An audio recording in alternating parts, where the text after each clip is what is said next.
دستم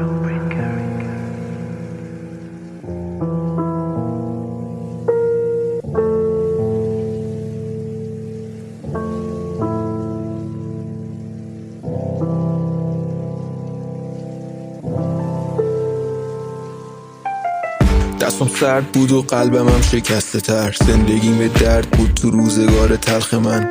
نبود جز زن امیدی که تضمین کنه برمیگردم به سمت خوبی و روی پای من. یه روز بیدارم کرد سایه های روی دیوار، صدام زدن کشیم پاش رو هستی توی خواب بد. گفتم قبول، ولی چرا همه فکر میکنن آسونه پاش شدن وقتی حتی نیستن جای من. وقتی بلند شدم هیچ کدوم نبودن، گوشیمو چک کردم از هیچ کسش خبری نبود. نه رفتم جلو آینه، سعی کردم که واقع بین باشم. گفتم شاید مشکل شده برام کم بوده قلب.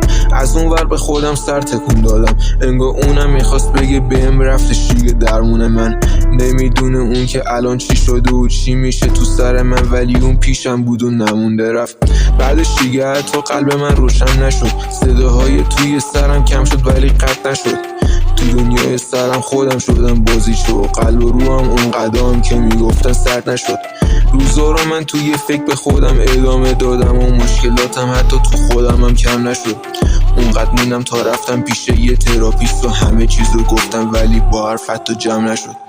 یه روز نوتیفه یه پیامی اومد و دیدم یکی میخواد تلاش کنه تا بیادش به چشم منم دیگه برام چیزی نمونده بود. سخت زور زدم بگم بهش بعدم باش تا بشه رد. چشم شروع یه واقعه بود برام، ولی خوبیاشم خوبم نکرد، واسم بودش یه حس بد.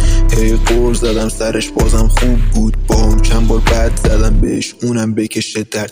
هرچی گذشت رو پیدا کردش تو دلم و برام سخت بود، شاید موندش ولی رو دلم و کل تلاششو کردش تا که خوبم کنه، ولی بعضی حرفا کینه شدم برام تا بگم و بهم تعهد داشت اما منم لاشی بودم. همش میزد به سرم ترکش کنم برم و نگهم داشت وقتی داغم بودم. بهتر بودش این قلبم رو بگیره تا دل به کسی بدم و رسید روز آخر تنها گذاشت منو رفت. تناب سفته رو سقف و ندارم هم دیگه حرف.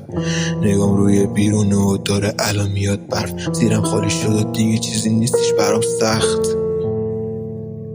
یو